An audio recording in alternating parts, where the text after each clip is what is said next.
All right. Okay, Karen, quick with that coffee.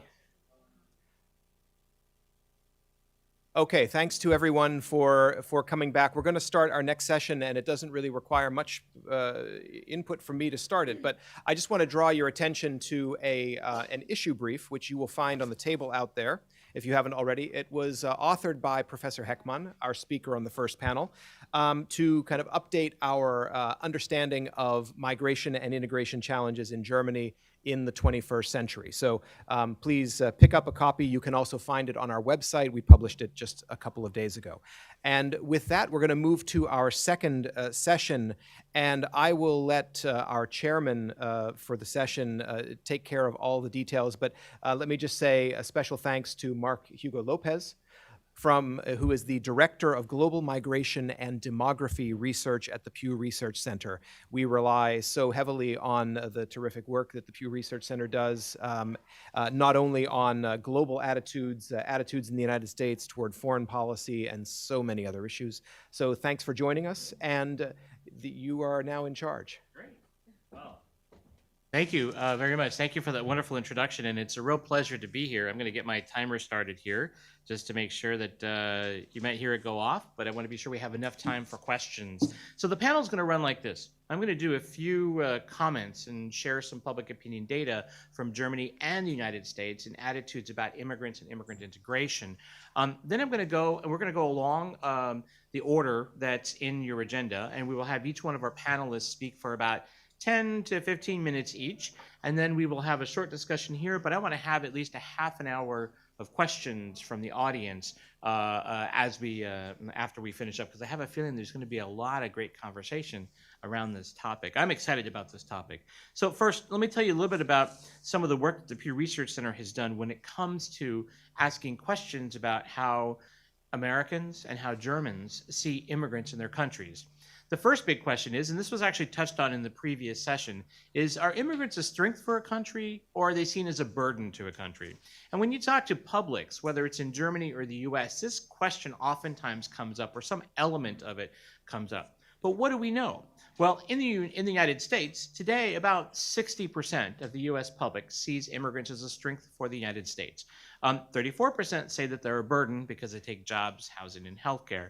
What's interesting about this is that this is a reversal from where we were in the 1990s. The numbers were actually exactly flipped. In the 1990s, Americans were more likely to say immigrants were a burden to the country than a strength. And much of this change over 20 years happened before Donald Trump became president. So a lot of this was happening already in terms of American attitudes about immigrants and their contributions to the US. What about in Germany? Well, we don't have quite the same time series, but in Germany, we found in 2018 that 59% of the German public told us that immigrants to Germany strengthen the country. 35% said that immigrants were a burden to the country.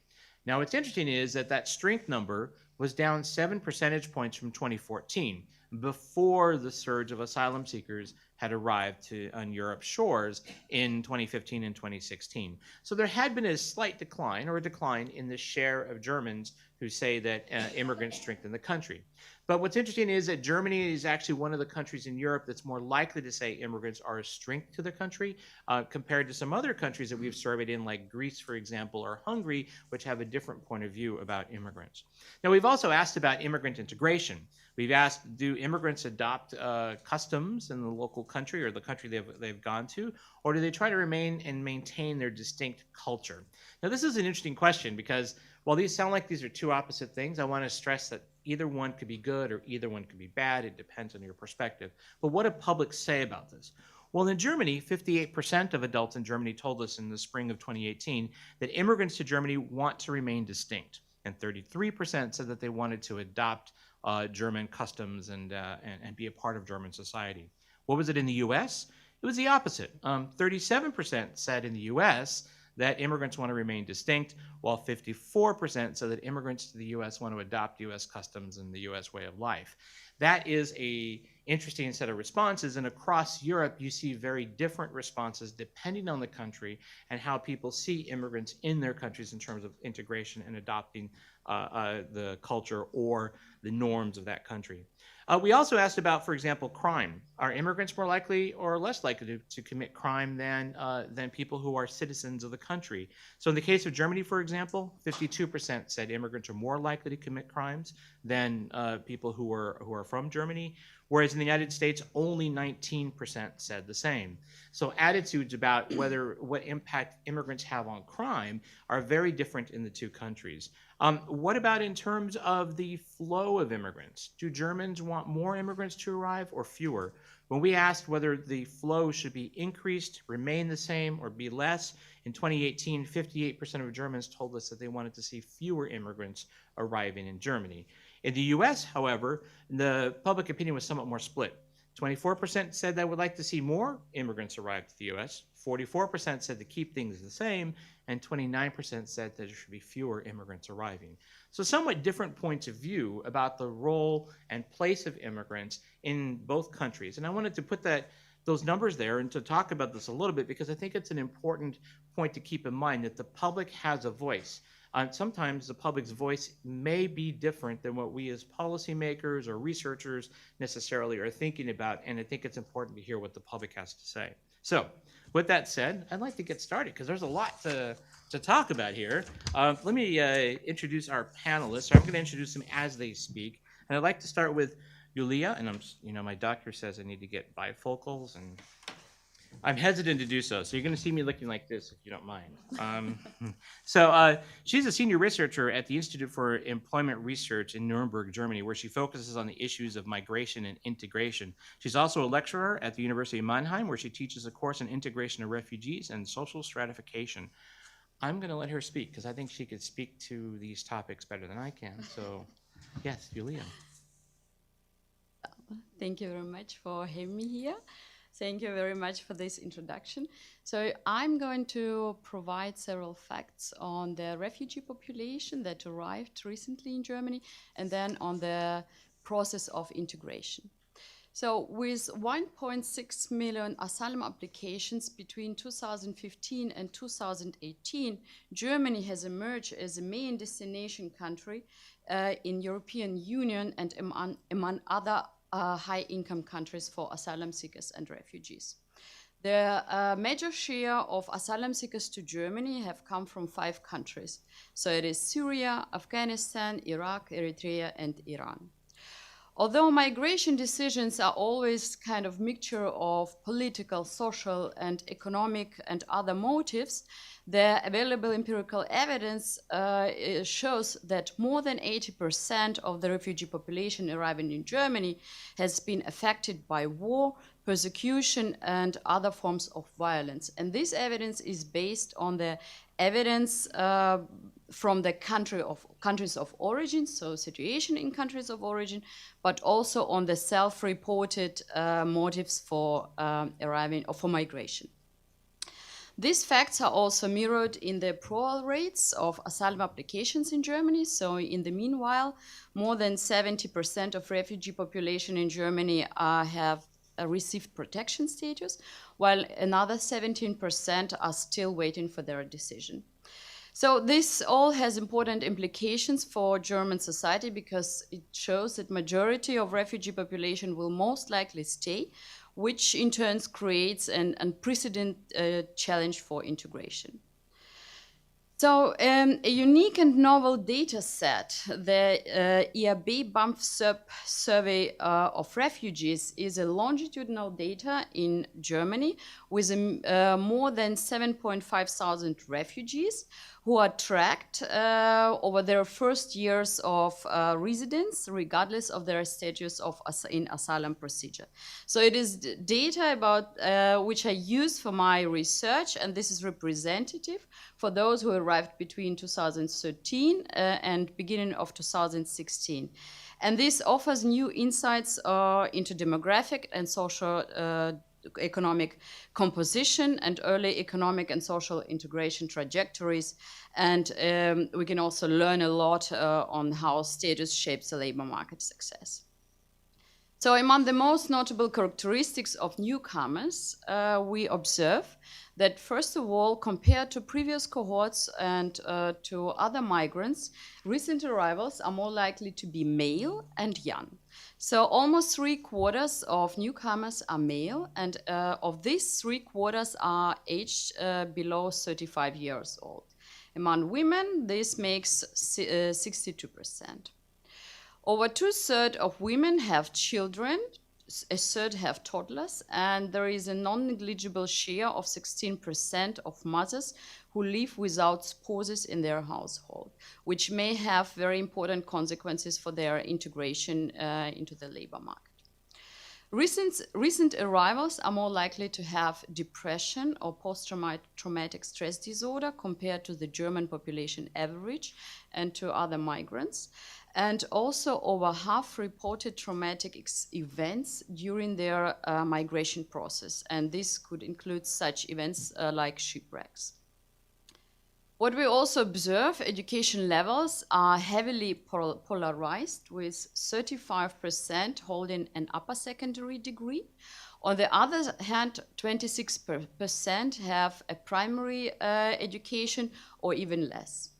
Vocational education is especially poor given the lack of this dual vocational system in the origin countries, which is a barrier for integration into German labor market, because German labor market heavily relies on their formal professional qualifications. However, many of refugees can rely on substantial work experience and professional qualifications acquired in their jobs. Moreover, available empirical evidence indicates that refugees are positively skill selected relative to their home country population, and also in regard to the religion and values, as well as attitudes and so on. Despite the low shares of individuals with vocational training or university degrees, our survey data reveals that refugee population with work experience has performed in an array of complex professional tasks.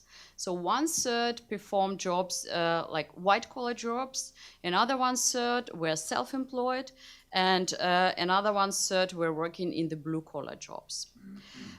Furthermore, we observed that overwhelming share of those with working experience performed skilled or highly skilled tasks. So while all these characteristics coupled with the scale of arrivals might indicate that newcomers would struggle in Germany's labor market, recent evidence suggests that the labor market integration is slightly faster compared to the previous refugee cohorts. So when we look into detail, what we observed in the first wave of the survey, the employment rate of refugees in Germany is increasing over time. So in the second half of 2016, the employment rate made 9%. This increased to 21% in the second half of 2017. And the recent data from Federal Employment Agency in Germany points to the fact that the employment rate increased to 40%. So as you mentioned already, so it increased to 40% in October 2019. So we observe an accelerating trend. Wage levels of full-time employed refugees are at about 55%, well below median wage levels in Germany. And this is mainly due to the disproportional engagement of asylum seekers and refugees in low-skilled occupations and considerable mismatch between occupation and skills. Labor market outcomes are shaped by completion of integration measures, legal status, and social networks. Outcomes of women are much worse, as might be expected due to their childcare responsibilities, but also other vulnerabilities. We also find a progress in integration and participation over time in all areas examined. So it applies inter alia to the development of language skills and participation in education and training. But we also find there are a lot of areas for improvement, including language development, integration into education system and training, as well as into the labor market, especially for women.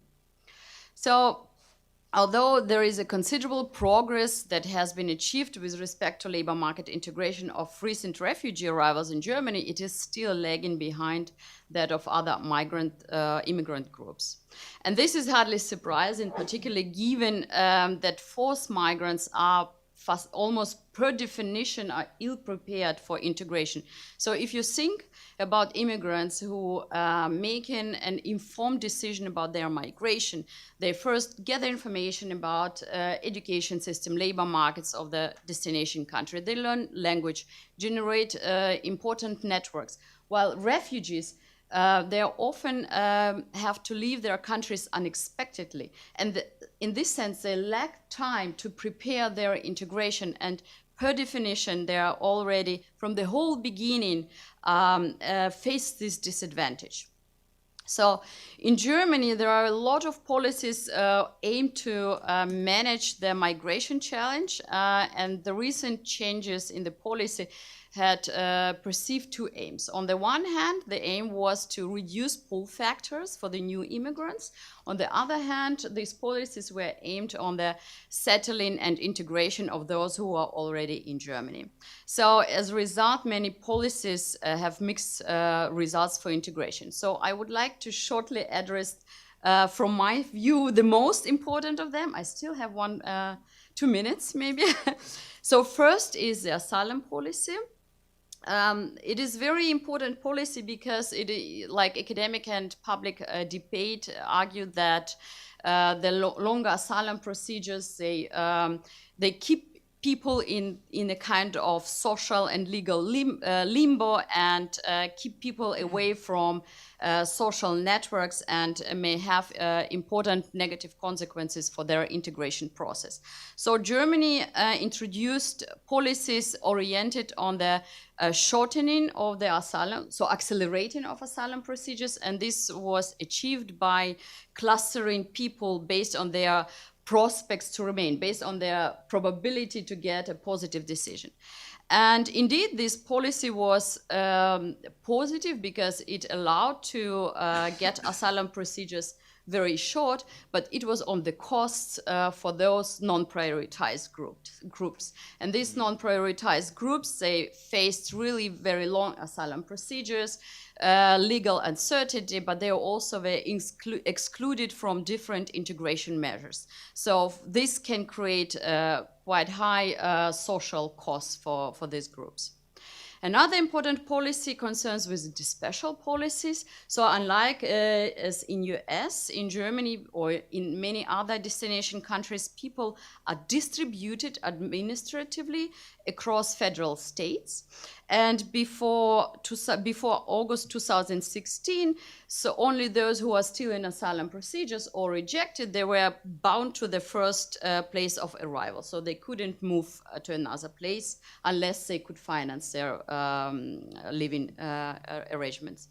So since August 2016, I think 4 federal states introduced very restrictive policies, so that even after approval, people are bound to the first place of residence for next 3 years. And what we analyzed the potential consequences of this law, and what we find, this had a negative effects, especially for those who were distributed to the districts with a very poor labor market conditions. The third policy was concerned with different integration on language policies. So German authorities, together with various voluntary groups, introduced a lot of different trainings and language courses, and we also looked on the potential effects of these training courses. And indeed, we find that this has a very positive effects on the language proficiency, but also on the labor market integration. So it increases probability of employment, but also it results in higher wages. And the final policy is concerned with health policy. So in Germany, but also in many other destination countries, asylum seekers face very restrictive health policies. So they are not, particularly during their asylum procedures, they are not allowed to go directly to the doctor, but they need to go first to the local authority, foreign authority, and explain their health problem, and then this local authority or these people, non-trained people, decide whether asylum seekers can go to the doctors or not. And there was this new policy in 2016 I think in 6 federal states. They opened access to the health system for even during the asylum procedure, so early enough. While in other federal states, it was still very restrictive. And here we also analyzed the potential consequences of that, and we found that in federal states where there was a full access to the healthcare system early enough, we observe lower risks of stress disorder or other mental health risks among refugees. And this is very important because it can have also, health is important predictor of integration into society and labor market. So overall, we can conclude that there was a considerable progress in Germany in terms of integration of refugees who arrived in the course of the 2015 immigration surge and the subsequent years. The acceleration of asylum procedures, provision of language and other integration programs at an early stage after arrival, and access to the health system may facilitate integration, while administrative dispersal policies and mobility restrictions tend to reduce integration chances, particularly for those captured in the areas with poor labor market conditions. The final jury whether Germany has made it, as it was predicted by Chancellor Merkel in summer of 2015, stands still out, given that still 2/3 of refugee population who are in working age, they are not yet employed. Nevertheless, the labor market integration of the German refugee population seems to proceed slightly faster in comparison to past refugee immigration episodes, which in our view is a quite remarkable result given the large scale of the recent influx. Thank you very much. Thank you. Next, I want to have Hannah talk to us. Let me tell you a little bit about Hannah. Hannah is a program director at the Heinrich Böll Foundation North America. She joined the foundation's team in 2015 to launch its democracy program, which aims to bring Americans and Europeans together to tackle challenges to democracy. So, Hannah. Great, thank you. So I was actually asked to speak specifically about a project that we ran together with Welcoming America, which Firuz mentioned on the last panel. It was an exchange program between German and US cities that had the goal to sort of be a forum for sharing best practices on integration and on welcoming. And it was a program that we ran from 2016 to 2018, so really during, I think, a very critical time and a time when cities sort of became slowly sort of the forefront of welcoming and of a more positive effort to try to keep open societies. So just to give you a little bit of a sense of the scope of the project, we worked with 30 different cities over 3 years. They were cities as diverse as Anchorage, Detroit, St. Louis, Los Angeles in the US. And then in Germany, we worked with cities in the east, like Dresden and Leipzig, as well as with cities in NRW. I think Serap might still be in the room, Düsseldorf, Essen, which is sort of like the Rust Belt of Germany. In the south with some of the wealthier cities, Stuttgart and Mannheim. And we made some exceptions to also work in the more rural eastern areas of former Eastern Germany, because we felt there was a really acute need there to be present. So I'm going to give a little bit more of a big picture overview, and because I am a democracy program director, it'll be a little more focused on democracy. And then I'm also happy later in our discussion to talk more specifically about some of the concrete policies that the cities implemented in their action plans after our exchange. So one of the core differences that I think emerged right away whenever we brought participants sort of across the Atlantic was that they had a fundamental disagreement about the whole concept of integration. In the US, integration it does not go hand in hand with migration, right? So there's a sense, I think, among Americans, especially when we went into American cities, that people come, they find work, and this whole social and cultural process that Germany is spending millions of dollars on, for the most part in American history, has sort of been assumed to happen on its own. And we do have some structures for that, but it's not the sort of top-down, concerted, government-funded effort that you really see in Germany. And the result of that is that in Germany, you have a much more structured social and cultural process that is led by the government, and that is really sort of about very practical things, like getting people to learn German, hundreds and hundreds of hours of German lessons that are funded, getting adults into work, getting kids into school, teaching the basics of German society, everything from gender relations to sorting the trash, and maybe a little bit about sort of the fundamentals of German democracy. And that's very different than what you see in the US. Maybe one more point, sorry, on the German side, the organizations that are leading those efforts tend to be what are called Wohlfahrtsorganisationen, which are German charities. They're usually not led by immigrants. So there are issues there around cultural sensitivity also when they become the major service providers for some of these projects. But again, they're very much sort of, these are the agents of integration at the local level for the most part. In the US, you have some of those organizations, you have Catholic charities and things like that that do provide some of these social services. But I think what was so striking to Germans coming to the US was the role of immigrant and refugee organizations at the local level. That immigrant and refugee organizations historically have played this outsized role as leaders in the integration space. And that has to do with, organizations like those see themselves as part of the receiving community in a way that is much more fraught, I think, in the German understanding. And so these organizations take on a really unique characteristic in the American space where they're not just social and cultural organizations, but they're also political actors in a way that you don't see quite in the same way in Germany. So if you take, for example, Casa de Maryland, which is just outside of DC here, they provide services. Sure, they provide language classes, they help people sort of with basic legal assistance and things like that. But they then also use that community that's been built through service provision to mobilize people for political action. And so the space of integration in the US is a much more politically active space. And what I think the major takeaway for a lot of the participants was integration in the US is fundamentally also a political project. It's a process of claiming rights. That you, as a newcomer to the US, have a stake to. You have a right to have sort of basic rights as an American. And I think that concept is just very different, and it leads to very different approaches in the two countries.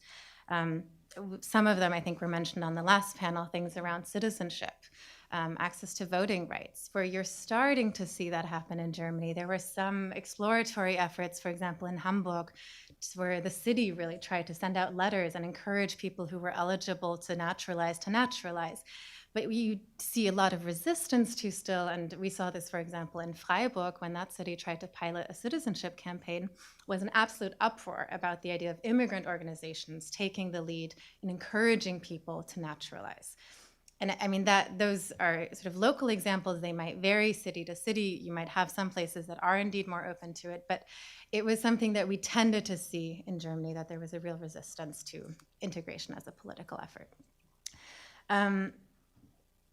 One of the other questions that I think emerged again and again when we went into cities was, who's the target of integration efforts? And I know Serap talked a little bit about this.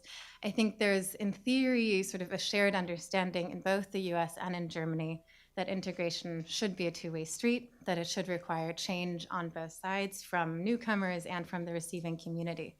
But in Germany, where integration is a government-led effort, this was a particularly relevant question, because presumably if you have a government-led strategy, you also have a target group in mind when you're creating that strategy.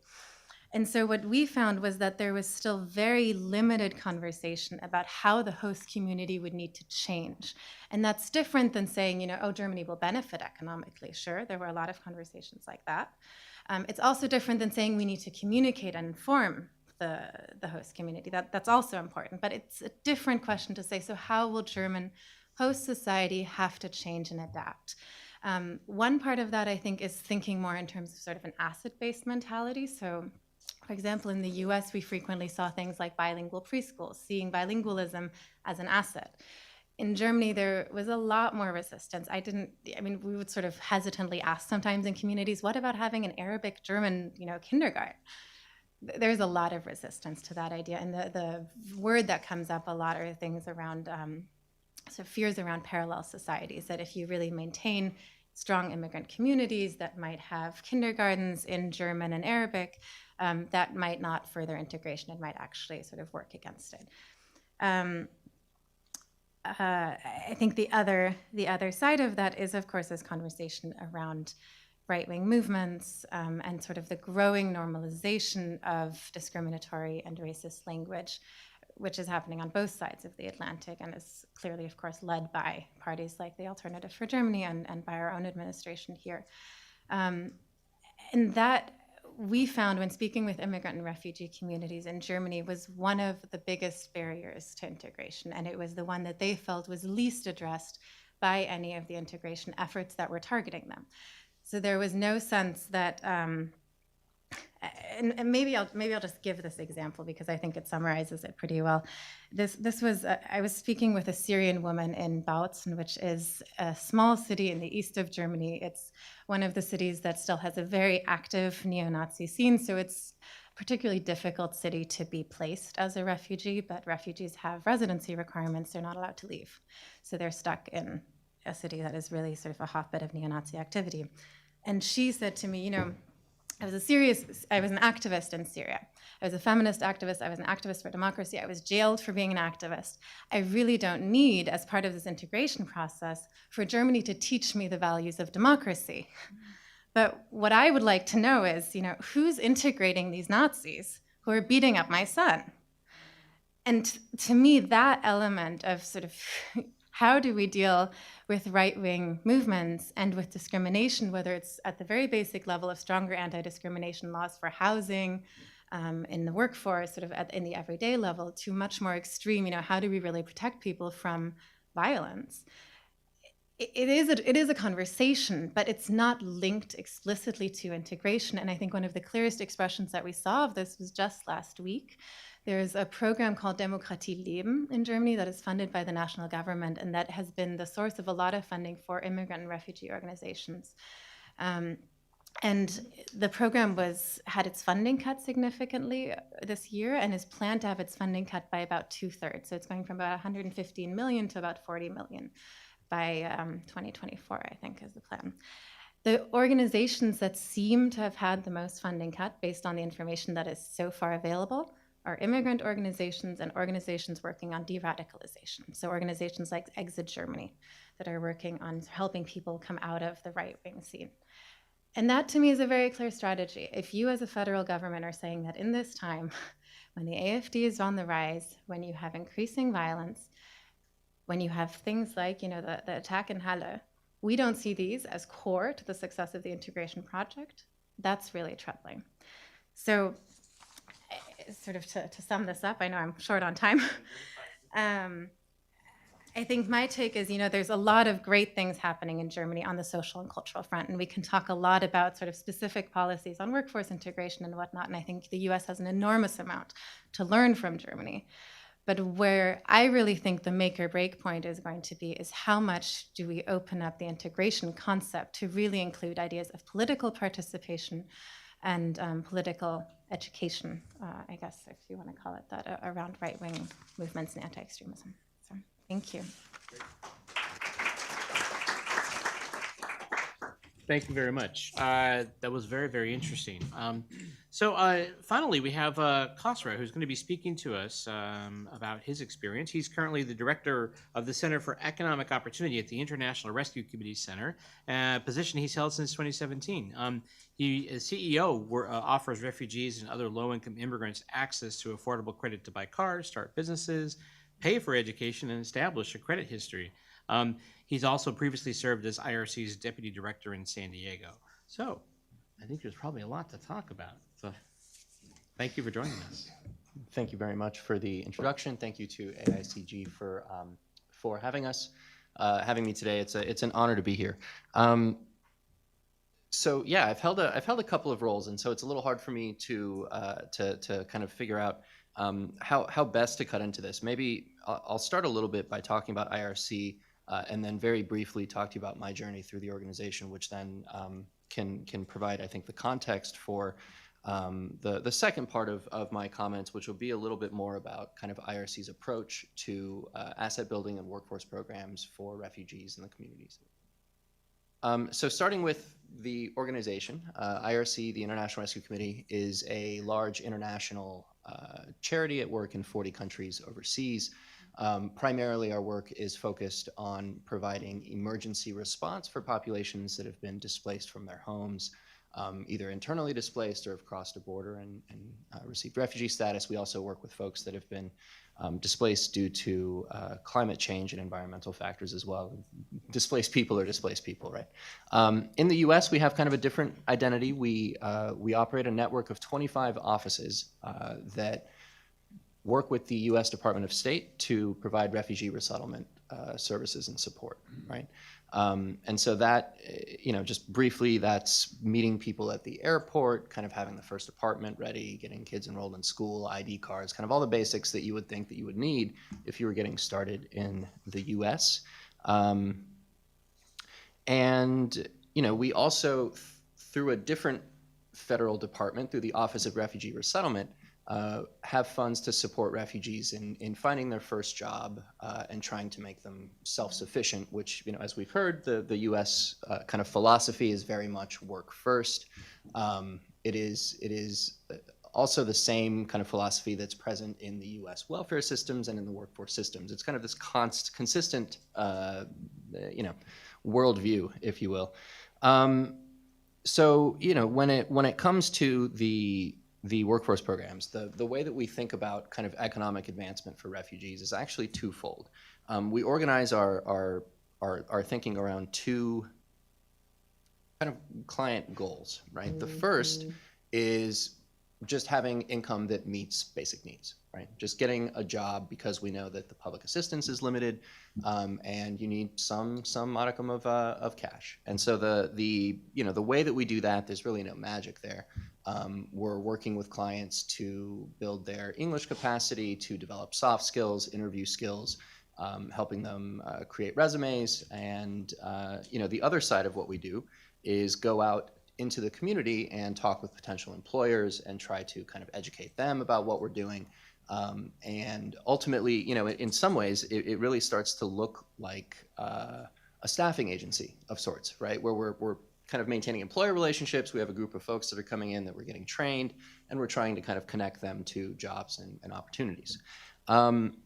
It's a pretty straightforward approach, and depending on the state of the U.S. economy, it's one that's actually not that hard.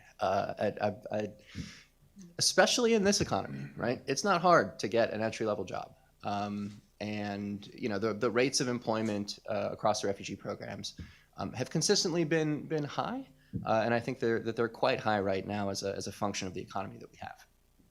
Traditionally, in the United States, getting a refugee that first job has been mission accomplished, right? That you're here, you're working, you're self-sufficient, and we're going to pat ourselves on the back and move on to the next refugee.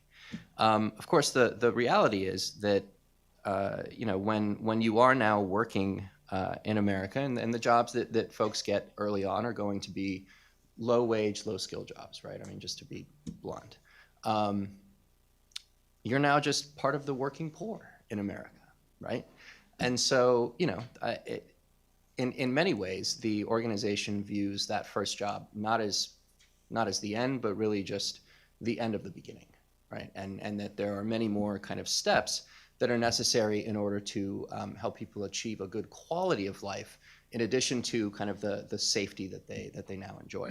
And so engaging in that second step is particularly challenging, and there's a lot of different lenses to it. One of the questions I was asked to speak on is, do challenges change over time? One of the biggest challenges in trying to help someone get a better job when they're already working is they don't have time. They don't have time to come sit in your classes and engage with you, 30 hours a week, Monday through Friday from 9 to 5 to learn all the skills that they need to then move forward, which is very different than when refugees first arrive. And they really have kind of, as a resettlement agency, we really get to have a large influence on their schedules and kind of help to dictate, a series of trainings that they would go to help. The other fundamental challenge of helping people move up in America really has nothing to do with being a refugee. It's just the state of the U.S. economy, right? Where we have, like 50% of American households, I believe actually 40%, can't come up with $400 in an emergency. We have historically low rates of unemployment, and yet, families have to work 1.5 jobs just to be able to make ends meet. We have a credit system that can be really brutal in how far it can exclude people from access to just basic liquidity to meet emergencies. We have a workforce system that largely is ineffective at serving limited English proficient clients. And I say ineffective as being kind. The numbers are shockingly bad. And so, what you don't want to see, I underwrite loans. I'll talk about that in a minute. But one of the applications that I saw recently was for a Sudanese refugee out of Atlanta who, got his first job at a warehouse. And then he was applying for a loan 10 years later, still in the same position that he had when he arrived. He had no assets to speak of in the bank. And was applying for a loan for $500 to get a forklift certificate so that he could take that next step and at least make a couple more bucks an hour, right? So that's kind of the reality of, I think, what happens in many cases if you simply just say, okay, you got that job, good luck, right? The other issue is that then if you're in a community and you know that these are systemic challenges, how is it that I can then come into a community and say, you refugee, let me come help you with all of these systemic issues, but you non-refugee, sorry, you're going to have to go, go back to the community, right? That's a tough position to inhabit. What we found, so the way that we do asset building in kind of once people get the first job, there's no magic there either. We start at the end. We start with sectors, industries, jobs in the local market that are achievable for refugees, maybe with some training, that offer potential for growth, right? So think like the healthcare industry, hospitality, these kind of large industries with lots of different career pathways. Starting there and then working back to the educational institutions in a community that would offer the certificates and vocational trainings that you would need to qualify for those jobs. And then moving further back from that to see, okay, so, what are the entry-level requirements for that nursing assistant program at this community college? And, what level of English do our clients need? What are kind of some of the soft skills, the hard skills they would need to be able to enter? And we come in and provide our own bridge programming. So really kind of tailoring our lessons to that specific class and that, field to then graduate people into that class. And then after graduation, back to working with employers and helping connect clients to jobs, right? It's really straightforward. That simple model does not, it's a shame that it's a relatively unique model in the US, right? That it works for refugees, obviously, but it will also work for anyone, right? Anyone that might struggle to on their own independently fill out an education packet and do the research required to be able to access some training dollars from the workforce system. Well, that's not just refugees that are going to struggle to do that. And so, our approach has been, given that most of the problems that come for that next step are systemic, and given that when we're putting together these project designs, they're just as effective with maybe some minor tweaks for kind of the general low-income populations that we serve, then why not keep it open to the entire community? It has been an evolution for IRC to kind of arrive at this point, but that sense of the offices in our network that are doing this well are very much engaged in their local community, and they don't even present themselves as a refugee resettlement agency. right? They don't present themselves as a refugee, where they don't go into an employer making a humanitarian case. They go into an employer making a business case, right? Hey, we have these clients, they're great, we're training them, we can provide backup supports if anything goes wrong. And, oh, and by the way, we have a host of programs, and if any of your employees would like to participate in them, they're more than welcome to, right?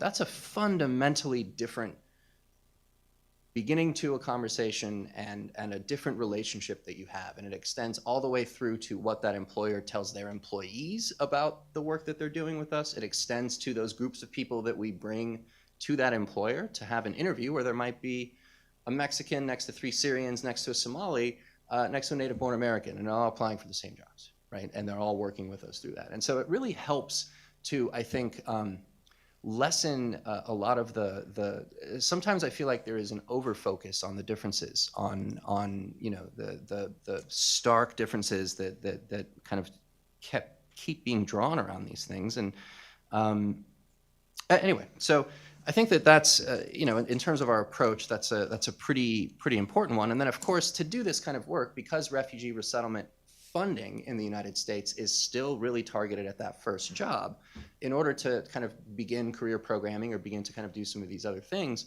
you also then have to look to non-refugee specific funding sources. And this might be very unique to the US, but that also creates a situation where for IRC, because we're able to get just federal workforce contracts to support the community, we're in fact making those dollars and those resources a lot more accessible to the refugees that we serve at the same time as we're supporting the entire community, right? I don't want to belabor that point. A few other things that I would note in terms of our approach is that regardless of if we're looking at it on the early employment side, right, getting that first job, or if we're looking at it on the asset building side, one of the things that we have done is really emphasize the integration of financial education and counseling alongside the workforce programs. And kind of in the US, that has become an emerging best practice in the way that things are done. It is heralded as innovative, yet I think it's like the most simple, basic thing in the world. Like workforce programs, jobs help you make money. Financial education helps you keep it and build assets and grow it. The challenge is that, again, in the United States, most people know nothing about credit. A lot of people pretend they do. I've been in roomfuls of asset building professionals. It doesn't take long to create mass confusion about the specifics of how credit works, and yet it is so important, right? It determines where you live. It determines how much you pay for your mortgage or your rent. It determines the cost of your auto insurance. It determines if you can get your utilities turned on without a deposit. There's 1,000 ways in which credit is amazingly and deeply important to us, and yet it's something that you just don't learn about in the US educational system. You don't learn about it in college. For refugees, we find if we don't offer this immediate education, they can really easily make missteps early on that end up haunting them for years down the line, right? You forget to file a change of address form with the USPS when you move. You never get that $20 bill for your cable, and it gets on your credit, and now you can't buy a house 3 years from now, right? I mean, that's an extreme example, but getting there early with education to help kind of support the access to financial products is important to us. And then for those that maybe have made missteps, supporting them and kind of coming back into the financial products and services, which then brings me to kind of the role that I have now, which is that as an extension of the financial education that we're bundling with our workforce programs, we are now also directly offering loans, right? So credit building, auto, education, but all of these loans are simply intended as tools to help clients overcome barriers they have in their specific program, right? That's a fancy way to say, like, you're in an employment program and your job is really far away and it'll take 2 hours by bus. Well, now that you have a job, we can give you an auto loan and you can get there quicker, right? And that just helps your employment rates. It's just straightforward. So that's the I think broadly speaking, that's our approach, and I'll kind of leave it at that and look forward to the conversation. Great. Thank you very much. There's a lot of interesting perspectives that I've heard on the panel today, and also a lot of interesting experiences as well with various things that are happening in both the US and in Germany. One of the things that over the course of the last 24 hours that's come to mind, because yesterday I was at the German ambassador's home to talk about migration issues in the US and Germany, and it was very interesting to hear some of the conversation there, and I've been hearing the same thing in the conversation here to a certain degree, and that is this question of integration being a two-way street. That integration is not just about particular types of migrants, but it's about perhaps helping all different kinds of migrants, at least in the U.S. framework. And then there is also potentially a need to think about how those who are not immigrants may also need integration. Now, I don't mean this as telling people what they should think or telling people how they should live their lives, but Khosrow, you hinted at this already by saying that the very programs that you and your team have helped to put together might have application for the average American in some way. Also, I think that you might hear some people in various publics, and Hannah, I'm wondering if you might have something to say about this. You might hear locals say, hey, you know what? I think maybe you should try to help us become part of Germany. Because why focus so much on immigrants? What about those of us who've been living here for a long time? And I might imagine that in Eastern Germany, former East Germany, there might be more of this sense than in other parts of the country. And I'm wondering if, well, one of you guys could all talk about that. And then I got a big question at the end, which I might hold off till after everybody else asks questions. But I'm wondering if you all might want to jump in, and whoever might like to go first in answering this idea of the two-way street in rethinking what integration means. I can start. So on the two-way streets and sort of the different types of migrants, I think it was really fascinating for us to see the range of responses from sort of older immigrant populations to the incoming refugees over 2015 to 2018, because it really, really varied. I remember very clearly, for example, conversations with second, third generation Spanish immigrants who were incredibly resentful of this welcoming culture, because they felt, you know, here we were, we came decades ago, we were treated horribly, we were kept completely separately, nobody cared about integrating us. And now look at these millions of dollars and hundreds of thousands of people who are coming out to help these refugees. What about us? So I think, and of course, you then also have, you know, the other side, especially I think groups that felt maybe culturally closer to some of the incoming refugee populations that felt very engaged and actually were resentful for the other reason, which is that they wanted to be more included in the integration effort and didn't understand why all of the funding was going to these established charities that sort of had standing contracts for things like youth services with the government, and so became sort of natural partners for a lot of the government organizations when they needed people to actually host some of the refugee reception centers and things. So my sense actually was that in many ways, and I think some cities did this a lot better than others, the arrival of this many refugees was an incredible opportunity to completely reframe integration as a whole and to look to immigrant communities as sort of partners in the receiving community. And that means, you know, it has very clear implications about funding to me. It means really, you know, not only funding these organizations on a project basis, which you talk to any immigrant organization in Germany, and this is also true of some other civil society organizations, but the main problem in terms of really scaling up these organizations and professionalizing them to be able to be sort of competent partners in integration is that they're funded on a project basis, and that doesn't allow you to build any kind of stable organizational structure. So I think that's one of the main points. Your other question was really more about sort of what about, like white Germans, particularly in Eastern Germany. I think in part, I really think we just need to be careful with the framing there. That to me, I don't really think they're responding to migration. I think migration is what is activating a lot of latent sentiments. But a lot of the research that we have is that those sentiments, I think this was also mentioned on the last panel, the sentiments were there, and they have a lot to do with sort of collective experiences of feeling disvalued, unvalued, devalued, not appreciated. And I think that's particularly strong, and that collective sentiment is particularly strong in the East, which is why it's much more easily activated as a collective sentiment than when you can sort of focus that energy on migration. So I think it's absolutely right, and approaches like the one Khosrow is talking about, where you offer services across the population, I think have proven much more effective and also dampening down some of those, sentiments. One other, Just yes, quickly, of course, yes.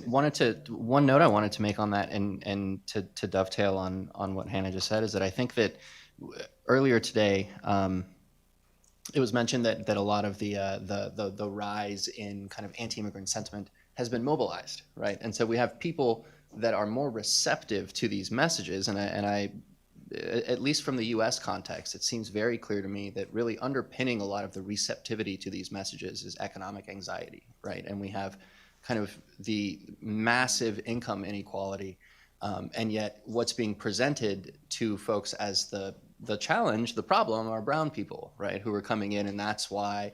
And I theorize, I would imagine that if there was a bit more economic opportunity, a bit more kind of solid pathways and households on firm financial footing, that the people trying to mobilize would find a less receptive audience. And so in part, that's also what, in many ways, what I'd like to do is, if someone, rather than engaging in a conversation with somebody about why refugees are good, I'd rather ask them how that 30% auto loan is treating them, and if they'd rather, pay 9% and get a loan through us. And by the way, we can get you, into this home ownership program as well, and almost sidestep the conversation. Anyway.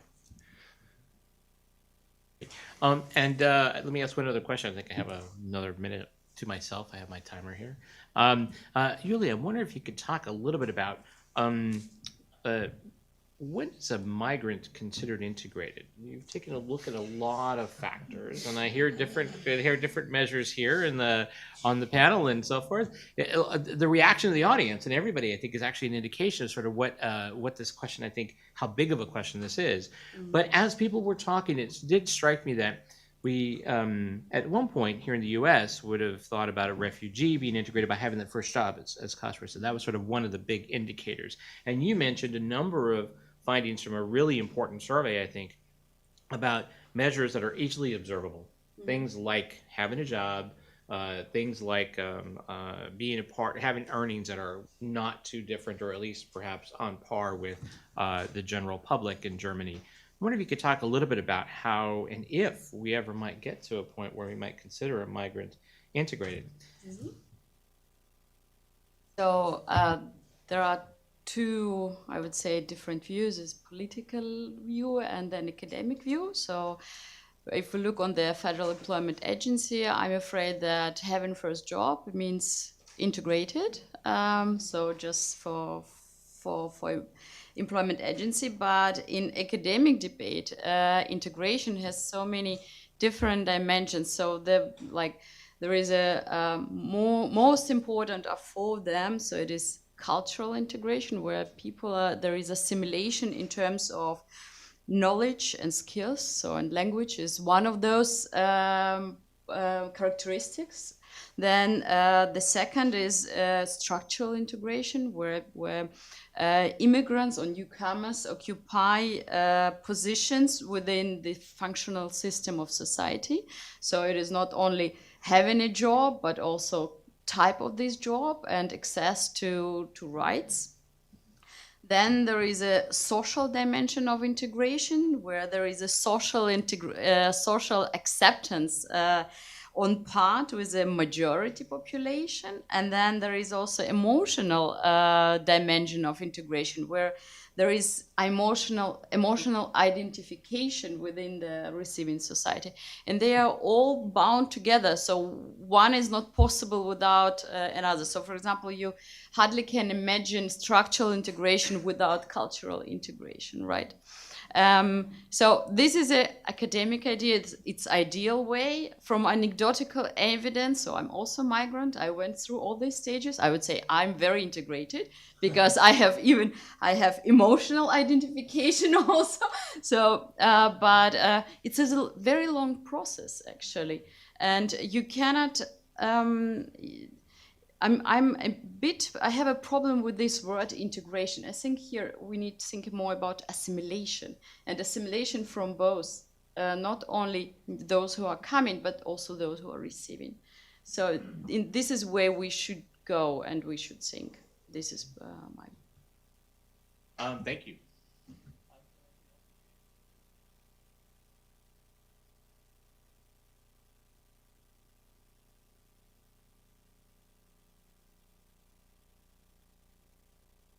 Sorry, when it's the migrant, yes.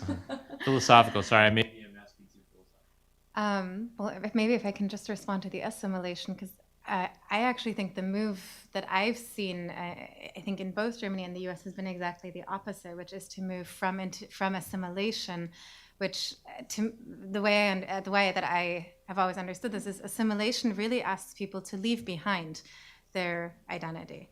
Whereas integration assumes that it's possible to have complex identities. And I think that's precisely what we've been trying to work toward.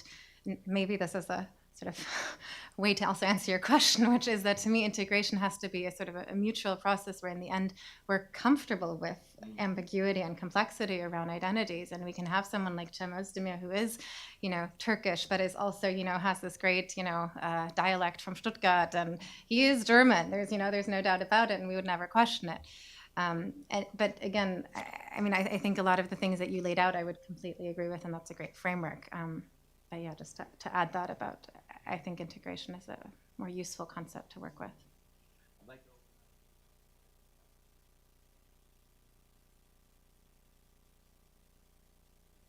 So I know we have a microphone coming around. So, but first question, anybody have a question for the panelists? Yes, and I think we have a microphone coming up here. Yes.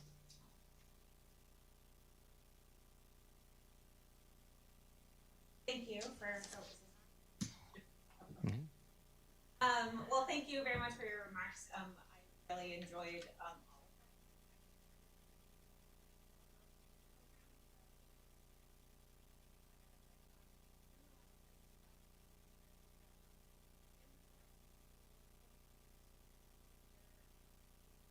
I'm working on is licensing and certification.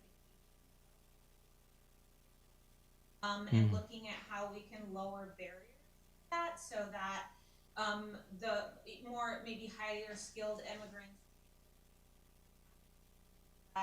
so that you don't have doctors and lawyers and engineers have drivers. Not that there's anything wrong with that, but clearly better for the workforce and economy. But is that anything that you all have explored or have some best practices? Certainly, it's an issue that we come across. So when I was in San Diego, we settled. It was around the time when there was a large Iraqi program, kind of shortly, well, not too shortly after the U.S. invasion.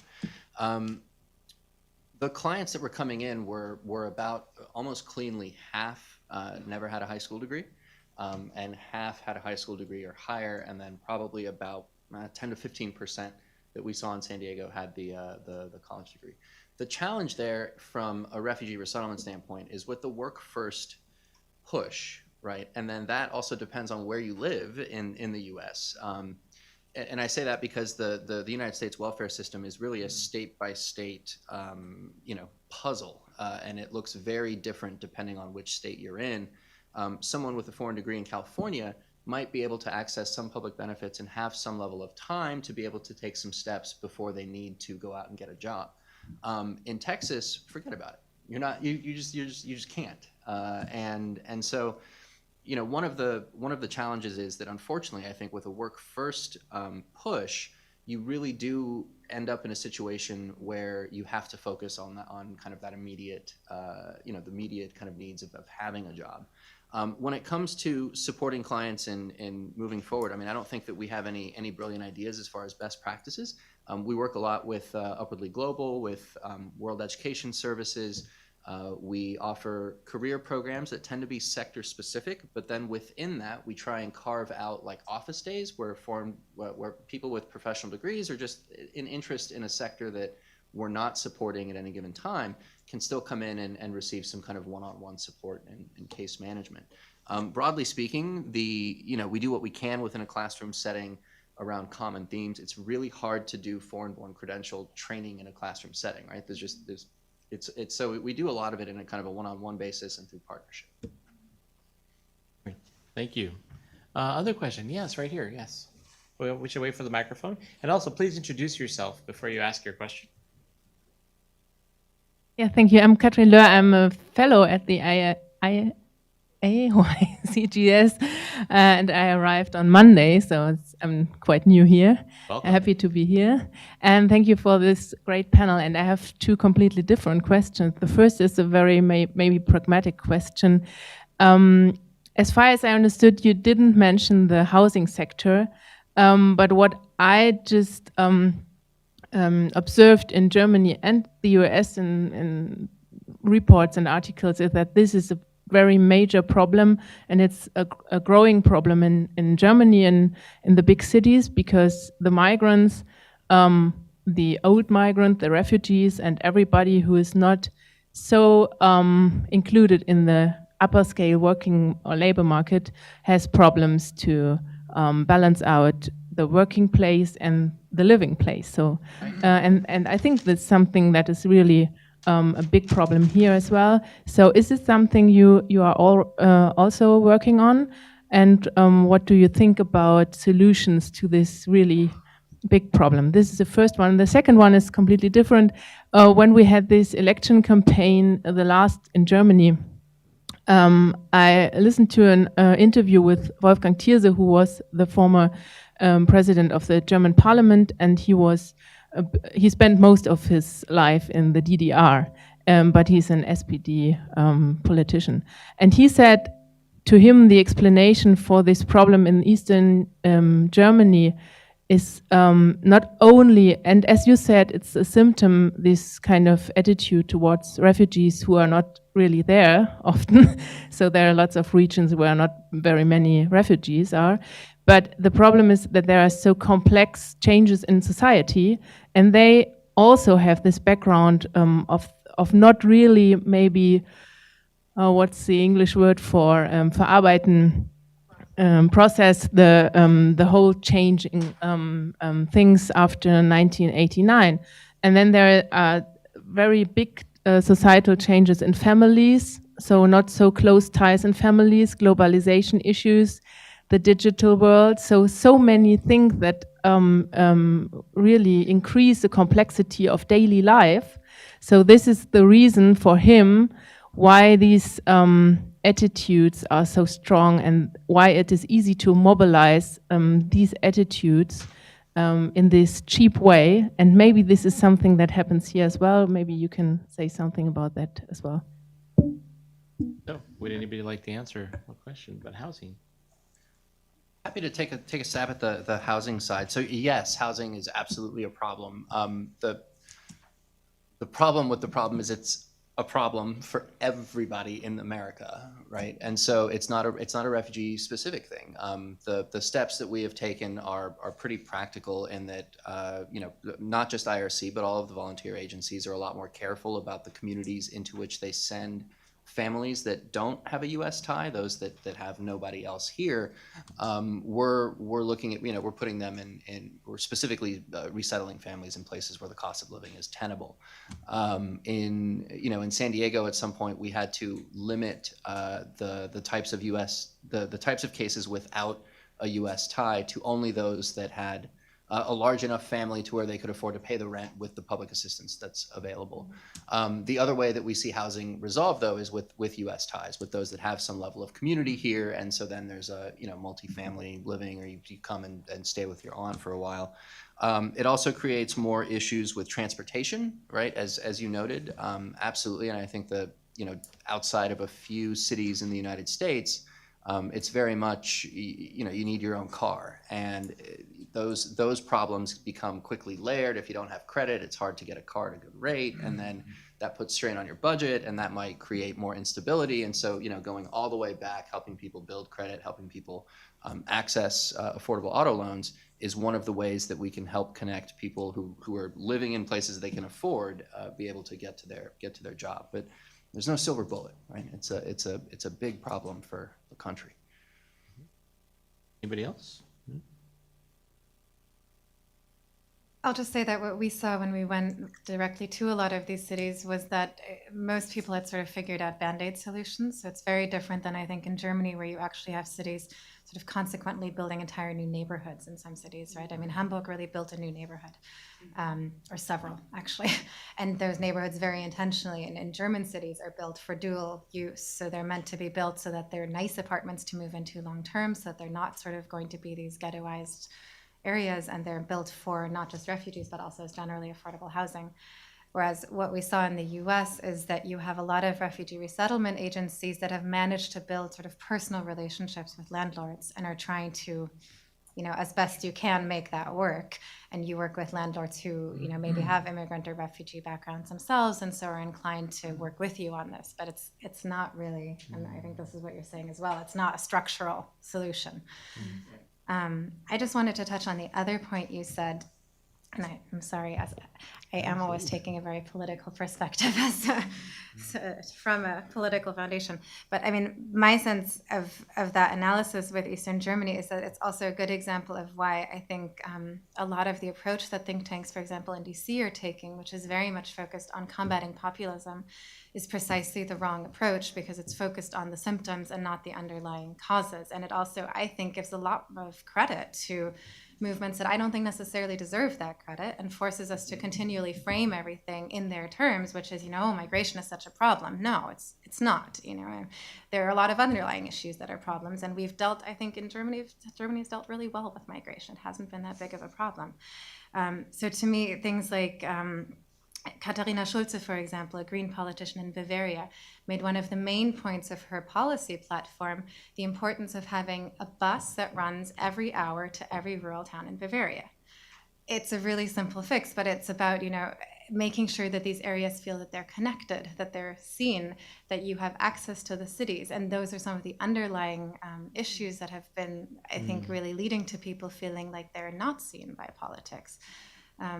Just being present as a local politician, when I think a lot of what we heard in communities was, I voted for the AfD because they were the only politician I ever got to talk to. Well, if you're the only politician there, if you don't have politicians from other parties going out and making a case for, how they're going to answer some of these issues you're dealing with, then of course you're going to vote for the AfD. And I would add one other thing is that the Pew Research Center just earlier this week released a report that looked at Europe 30 years after the fall of the Soviet Union. And there's a good couple of sections there about comparing West Germany with East Germany on a number of attitudes. One, are things better now economically, or are things good for you now economically? Today, people are more likely to say that whether East or West compared to the past, but particularly a big gain in East Germany, but also many other Eastern European countries. But then on the other side, is democracy working for you? And in East Germany, people are less likely to say that it is compared with those in West Germany, and in Eastern Europe, less likely to say that than, say, in Western Europe. It's an interesting report. It has a number of interesting findings to look at changes across time if you're interested. Other questions? Yes, back here, yes. Yes, Wait, I think we have a microphone coming, yes.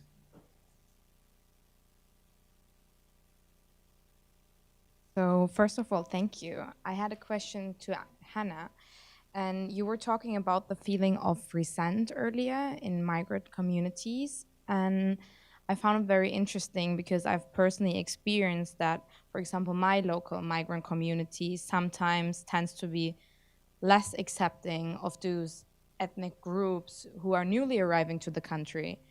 And I think it's a big issue. And I was just wondering if you have any solutions or alternatives how we can react to these sentiments. Can you also introduce yourself? Oh, yeah, sorry. I'm Kaida Homan, and I'm from Berlin Humboldt University. So just to understand how to make sure that migrant communities are also sort of accepting and dealing with issues like anti-discrimination and racism. So maybe in Berlin specifically, if that's where you're studying, I think there have been a lot of efforts to have more work across immigrant communities. And in some ways, this to me goes back to funding structures a little bit, because it is about sort of creating less competition for very scarce resources among immigrant communities that feel like, they have to position themselves as the voice of the immigrant community, otherwise they won't get the funding to do their programs. And I think if you can diffuse that a little bit, then what you've started to see very slowly now, and I actually think in some ways this incident with the Demokratie Leben program is useful because it's led a lot of people to unite in protest against it, is that you start to see some coalitions being built across these groups. And I think that's led to interesting programs like in Neukölln, you have the initiative Shabbat Shalom, which works across Jewish and Muslim communities. And I think those dialogues can be really useful within the immigrant community and can also open up space for talking about, I mean, things like, there is racism, of course, within immigrant communities. Also, there's color, there's all kinds of issues that you need to address. But in general, I think those conversations are easier to have if, as a whole, society allows immigrant communities to be seen as part of the receiving community. And that means, it means, for example, I would say immigrant organizations should not just be seen as cultural organizations that are the ones putting on nice festivals or, serving nice food, but they should be really be seen as partners in the project of democracy, which means that you should be working with immigrant organizations when you're going into schools to do sort of education projects. There's a very different role, and I think as you open up those spaces, you also create more room to have difficult conversations with immigrant communities. Thank you. I think it was. Oh yes, I'm sorry. Please, yes. Just a little follow-up. It is always a lot of talk about these sentiments and anti-immigrant sentiments, and we're always looking for solution. I don't know, maybe one of the solution is to educate the population about, first of all, importance of migration because of demographic changes, and on the other hand, just to look on the research and educate population, what are the consequences of migration, whether there are negative consequences in terms of crime or competition in the labor market. So as long or as much as I read by now, there are almost no negative consequences of migration. And if they are, very small and I think only for immigrants, for those who arrived earlier. So maybe it would be also one of the solutions to educate people on that.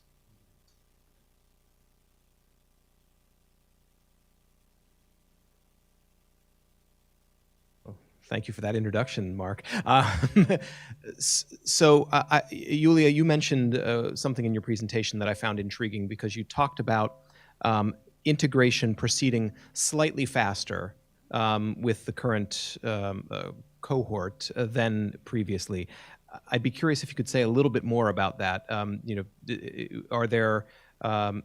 Has Germany been getting better progressively over time at this? Or as you look at the history, are there sort of outliers when you make this comparison? And then more generally to the panelists, I want to pick up on something Kasra referred to, which has to do with the kind of precariousness of migrants' economic situations. And Mike Mosetic in his question earlier hit on this too, and that is, to what degree and what does the data show about the vulnerability of an economic downturn, in particular for migrants?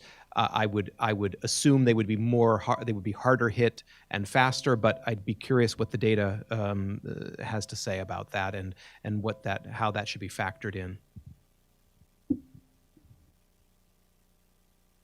So yes, we looked on factors such as employment probability or wages and looked on the previous cohorts and then just compared the trend. So how many people were in employment by the time since arrival. And what we observe is generally it's now slightly faster. So there are a little bit more people in the employment as compared to the previous cohort based on the years since arrival.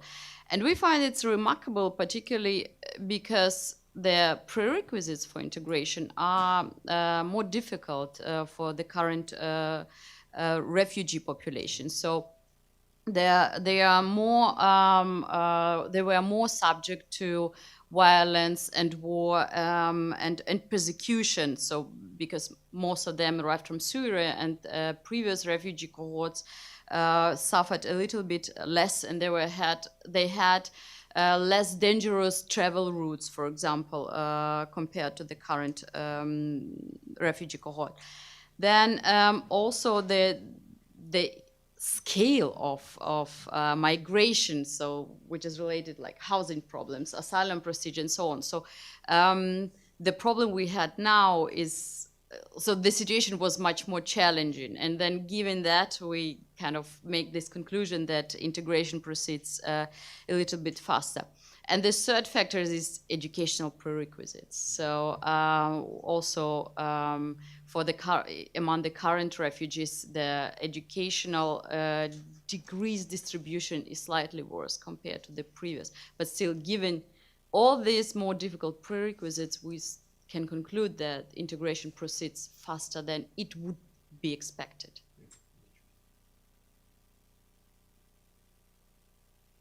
So I don't have any data on what happens to migrants during an economic downturn. Maybe our friends at Pew might. I could simply note that it is one of my biggest fears in life right now.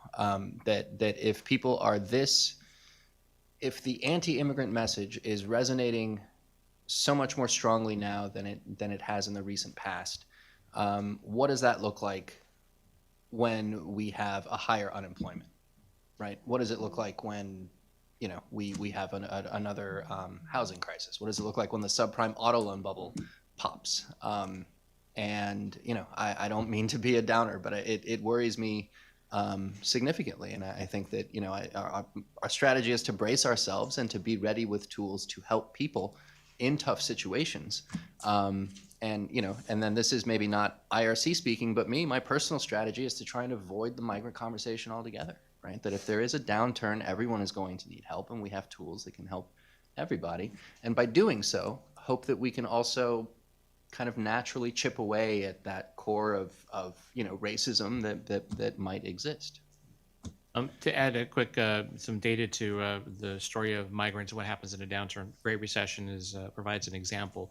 For Hispanic immigrants, we saw their unemployment rate start to rise first. So compared to U.S.-born Hispanics and other Americans, the unemployment rate for immigrant Hispanics did rise sharply, partly because it was tied to the construction market and the downturn in housing first. But we did see that happen. However, as the U.S. started to recover, and by the way, the unemployment rates for everybody else started to catch up to those for immigrants. Immigrants started to find jobs earlier or first. And it seems like there was a lot of movement around the country to find a place. And I like to think of it as folks may have sought out and searched to find something. Maybe they weren't so tied to their communities because they were relatively new. Don't know for sure, but it seems like that was a pattern. Didn't last for long. The U.S. public caught up in terms of employment rates. More recently, in terms of earnings, what's interesting is that since the Great Recession, among Hispanic immigrants, we've seen earnings recover. In other words, Hispanic immigrants are now earning more on average than they were before the Great Recession. But the interesting part of that story is that we don't see as many new immigrants arriving. So the immigrants who are here have been here for 10 years or more, and essentially they're getting used to the U.S. market. They're more comfortable. It takes some time to adjust and to absorb and to become a bigger part or have a better set of opportunities perhaps in the labor market once you understand a little bit better how things are going. What's interesting is that U.S.-born Hispanics have not yet recovered from the Great Recession. That may be because they're largely young people entering the labor market first, so the composition of the population is changing, but even controlling for that, it doesn't explain it away. And we've also picked up in our surveys that particularly U.S.-born Hispanics, despite a record low unemployment rate, are feeling very downbeat about their personal finances. They're going in the opposite direction than the general public. But I'm not sure if it's a Trump effect, because also we are picking up a lot of sense of concern and worry about their place in the country, whether immigrant or not, among U.S. Hispanics, which I think is tied to Trump's election. So we have a question up here. Yes?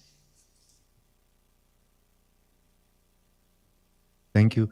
The question is about the logic and the thinking about the resettlement programs.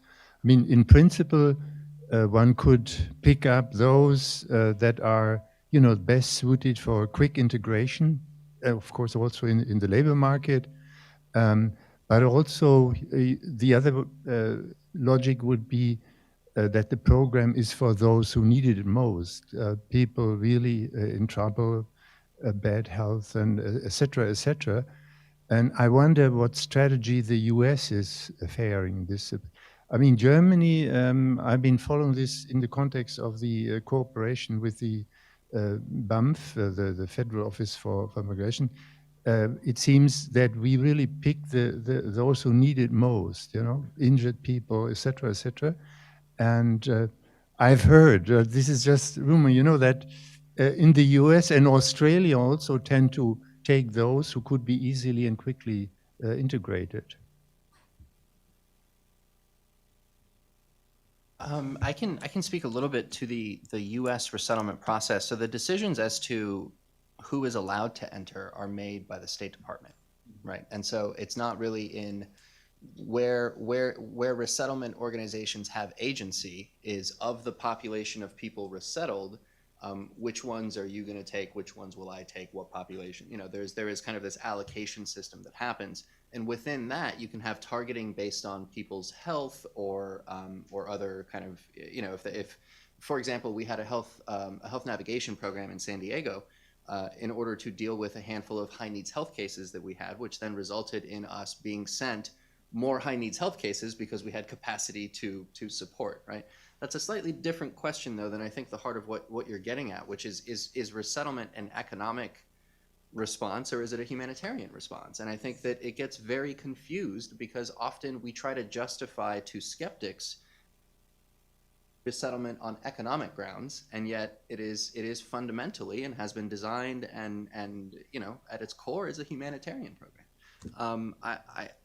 I suspect that the move to the economic justifications are in response to criticisms, right? As a defense against, as a defense that resonates a lot more today against, you know, the current political environment.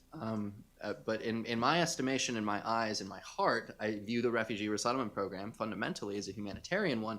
I often, though, talk about it in ways that are very kind of, you know, aligned with economic arguments that you know, in order to kind of make a point or affect positive change. Question? Yes.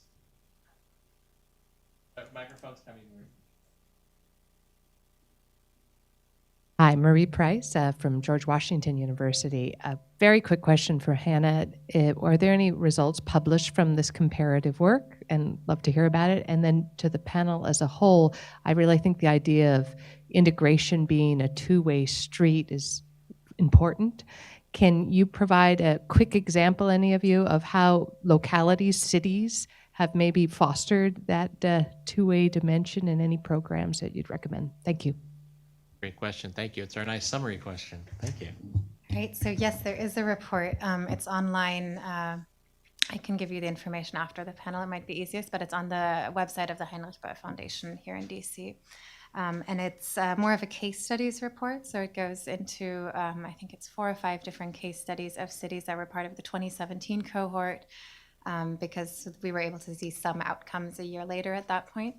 And so it gives some examples of things that were implemented, and I can just list a few of those for you now. So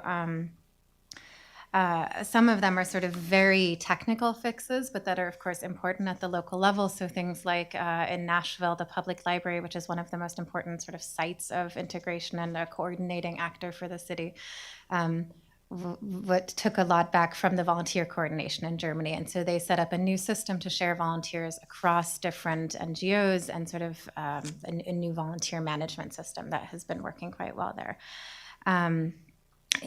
From Tennessee, the Assistant State Refugee Coordinator from the Catholic Charities there left one of the meetings that we had at the federal level and was just incredibly envious about the amount of data that was available on sort of long-term integration outcomes. And I think we saw some of that on the panel today. And her sense was that Tennessee didn't have that kind of data available for their refugees, so they didn't know what had happened to a lot of the families that had been resettled there. They couldn't tell you sort of what had happened after their first job, what sort of long-term career outcomes looked like. And so one of her takeaways was to try to initiate more of a long-term quantitative study that they could then use to actually do more evidence-based service provision in Tennessee. There were also some more sort of special populations lessons learned. So for example, we had some conversations here in the US with NGOs that focused specifically on LGBTQ refugees, which just because of the amount of people coming in Germany was sort of the very last concern, at least in the first years. You were just trying to manage people coming and make sure everyone had a roof over their head. And so for a lot of the Germans, it was an interesting moment to be like, to sort of just be like, oh, of course, we also have, LGBTQ refugees, and maybe, maybe they're facing rather difficult conditions, which was confirmed by some of the German participants who were from LGBTQ organizations and had at least anecdotal evidence of sort of harassment between refugees, and particularly in these very tight quarters. And so one of the director for social services in Leipzig went back and hired specifically a social worker specialized on LGBTQ services, who now goes between some of the different refugee housing centers. So a lot of really practical lessons learned. And then more in the political context, there was some discussion also on citizenship campaigns, which again did not work in Germany. I think it could work in some cities, but part of my sense was that there was not the experience of sort of bottom-up coalition building that would it take to build support for that. And so they just sort of proposed it to the city council, and it was shot down. And then in Utah, there was a compact that was written, sort of created by Welcoming Utah, and that many of the German cities really took as a model for how to do positive messaging and how to build sort of cross-sector support for welcoming. And so this was a compact that was signed onto by the business community, by the Mormon Church, and by a lot of the state leaders, and that really laid out sort of, here are our values as a welcoming state, and here's what we stand for. And it's symbolic, but it was interesting to have those conversations around, sometimes symbolism is really helpful because it's a first step in just getting everyone to sign on to sort of the initial policy values, and then you can move from there. I think we're Sorry, short on. yeah. No. And I apologize, but I think talk we're about short all on. our There's so much to outcomes. talk about. But I think if you wanted to, you could follow up with the panelists. But I know we're into our break time, and we have another panel that's coming up very, very soon. So I'm going to stop there. I want to say thank you to the panelists. Thank you very much, and thank you for all the great questions. A short housekeeping note.